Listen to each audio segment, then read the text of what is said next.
Cette femme de 45 ans est enceinte de 6 mois, un vrai miracle après une vie de souffrance. L'endométriose, elle l'endure depuis l'adolescence et ses toutes premières règles, une maladie chronique très douloureuse et surtout signe d'infertilité. À 40 ans, quand j'ai arrêté mes 4 FIV, je pense que la maladie est revenue à fond avec les stimulations. Et je ne pouvais plus me tourner dans mon lit la nuit. Certaines la nomment l'endométriose, la maladie dont on ne meurt pas, mais elle tue à petit feu. Parce que moi, si j'avais pas eu d'enfant, j'étais en train de mourir. Mais qu'est-ce que cette maladie? On ne le sait pas vraiment, même si sa description a déjà été identifiée dans d'anciens écrits. L'endométriose, maladie mystérieuse qui se manifeste la plupart du temps au moment des règles et par un dysfonctionnement du cycle.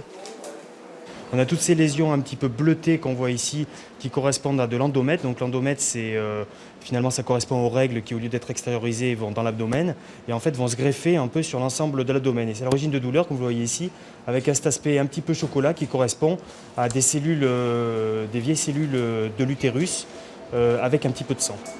Donc l'idée, c'est d'enlever effectivement toutes les lésions qui sont à l'origine des douleurs de la patiente. Et l'inflammation, elle est à l'origine des problèmes pour arriver à concevoir.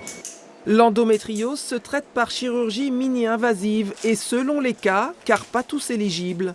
Ces symptômes, douleurs menstruelles invalidantes ou lors des rapports sexuels, troubles urinaires, digestifs, une multitude de maux qui en font une maladie complexe. L'endométriose, en fait, c'est une maladie gynécologique chronique qui touche quand même une femme sur 10. C'est 30 ou 40% des femmes qui consultent, qui n'arrivent pas à avoir d'enfants, qui ont de l'endométriose, mais souvent, ce n'est pas détecté très rapidement. Au CHU, le service traite autour de 150 cas chaque année. Côté statistique, 1 an environ après une chirurgie, la chance d'avoir des enfants augmenterait de 15%.